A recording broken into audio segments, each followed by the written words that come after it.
Saison en demi-teinte en vrai, c'était pas... Avec quelques accrochages en piste sur toute la saison, malgré une très belle 4ème place à Spa. Malgré tout, il changera quand même de crèmerie pour la saison 2013 et se dirige vers Sauber. D'ailleurs, saison 2013 tout aussi mitigée que la saison 2012. Entre problèmes financiers côté Sauber qui les poussent carrément à arrêter de payer le salaire de Nico Hülkenberg, une Sauber C32 dont on peine à exploiter le potentiel et qui ne se révèle être un minimum exploitable que très tard dans la saison, la menace Lotus qui plane sur Sauber à l'époque, puisqu'il y avait une clause dans le contrat de Hülkenberg qui disait que s'il est pas payé, il peut partir. Et Lotus, ça les intéressait fortement, puisque Raikkonen était forfait pour les dernières courses de la saison, du coup ils se sont dit tiens on prendrait bien le mec là, on veut bien le mec. Une menace qui a obligé Ferrari à payer le salaire d'Hülkenberg pour éviter que le contrat devienne caduc, et donc annuler la fameuse clause de si tu me payes pas, je m'en vais. Bref, vous l'aurez compris, rien ne va durant cette saison et notre Nico national s'en va à la fin de la saison 2013. Retour Force India en fait, il va pas de direction, il est déjà allé, du coup il fait demi-tour. 2014, 2015, 2016, Hülkenberg est de retour chez Force India, où les choses s'améliorent d'année en année, malgré une fin de saison 2014 très difficile et un début de saison 2015 tout aussi difficile. D'ailleurs pour la petite anecdote, c'est aussi en 2015 qu'il remportera la plus grande victoire de sa carrière, qui est celle aux 24 heures du Mans avec Porsche, et pas en Formule 1, c'est dommage. Mais c'est quand même stylé. Et 2016, enfin une année avec une saison qui se passe très bien, puisqu'ils arrivent avec Sergio Pérez à décrocher la 4ème place constructeur chez Force India. À la fin de la saison 2016,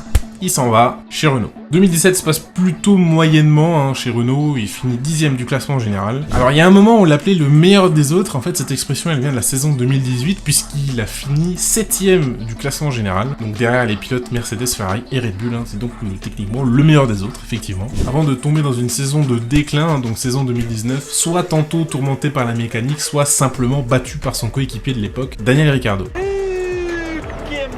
Et pour la suite, vous la connaissez, il officiera en tant que réserviste de luxe pour Aston Martin et Racing Point entre 2020 et 2022, avant de faire un Hülkenbach en 2023 chez Haas. Malgré son talent indéniable, je pense, le fait qu'il soit détenteur de ce triste record entache quand même beaucoup sa réputation. Je parle bien sûr du record du plus grand nombre de départs sans podium en course, pas en qualification. Il n'a également qu'une seule pole position à se mettre sous la dent en 13 ans de carrière. Et pourtant, il est quand même de retour aujourd'hui. Pour moi, c'est une preuve que ça reste quand même un excellent pilote. Parce que je pense que Haas, malgré le fait qu'ils recherchaient des pilotes expérimentés, ils avaient d'autres options, peut-être même pour moins cher, en prenant quelqu'un d'autre. Moi, j'aime beaucoup.